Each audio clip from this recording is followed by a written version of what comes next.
ఒక పార్టీకి మంచి పనులు చేసే ఎమ్మెల్యే లేదా ఎంపీ దొరికితే జనరల్లీ వారిని ప్రోత్సహించి ప్రజల సమస్యల్ని అసెంబ్లీ లేదా పార్లమెంటులో బలంగా వినిపించేలా చేస్తారు. కానీ వైఎస్ఆర్ కాంగ్రెస్ పార్టీలో మాత్రం అలా జరగలేదు. పార్టీ అధ్యక్షుడు జగన్ మోహన్ రెడ్డి తనకే చెందిన ఉత్తమ ఎంపీ రఘురామ కృష్ణంరాజును వేధిస్తూ పక్కకు నెట్టేశారు. రఘురామ ఎప్పుడూ జగన్ తీసుకుంటున్న ప్రజా వ్యతిరేక విధానాలను ప్రశ్నిస్తూ ఉండేవారు. దాంతో జగన్ ఆయనపై వ్యక్తిగత ద్వేషం పెంచుకుని 4 సంవత్సరాల పాటు రఘురామ ఆంధ్రప్రదేశ్ లోకి కూడా అడుగు పెట్టలేని పరిస్థితిని తీసుకొచ్చారు. ఇప్పుడు వచ్చిన తాజా సమాచారం ప్రకారం 2019-2024 కాలానికి దేశంలోనే బెస్ట్ ఎంపీగా రఘురామ ఎంపికయ్యారు. ఈ ర్యాంకింగ్ ను పాలిటిక్స్ ఫర్ ఇంపాక్ట్ అనే సంస్థ విడుదల చేసింది. ఎంపీల పనితీరు, హాజరు, ప్రశ్నలు, నిజాయితీ వంటి అంశాల ఆధారంగా ఇది చేయబడింది. ఈ లిస్ట్ లో రఘురామ 100% స్కోర్ తో నెంబర్ 1 ఎంపీగా నిలిచారు. పార్లమెంటులో 100% హాజరుతో ప్రజల కోసం పదునైన ప్రశ్నలు వేసిన వ్యక్తిని తన పార్టీ నాయకుడు మాత్రం తొక్కే ప్రయత్నం చేశాడు. ఇది జగన్ కు వాడుకోదగిన గొప్ప అవకాశం ఉండేలా ఉండేది. రఘురామ వంటి ఎంపీ ద్వారా ఆంధ్రప్రదేశ్ సమస్యలను జాతీయ స్థాయిలో లేపి రాష్ట్రానికి గుర్తింపు తీసుకురావచ్చు. కానీ జగన్ చేసిన పని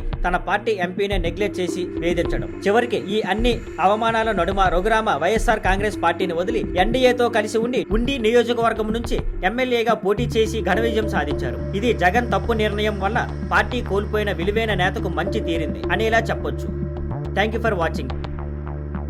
please like, share and subscribe.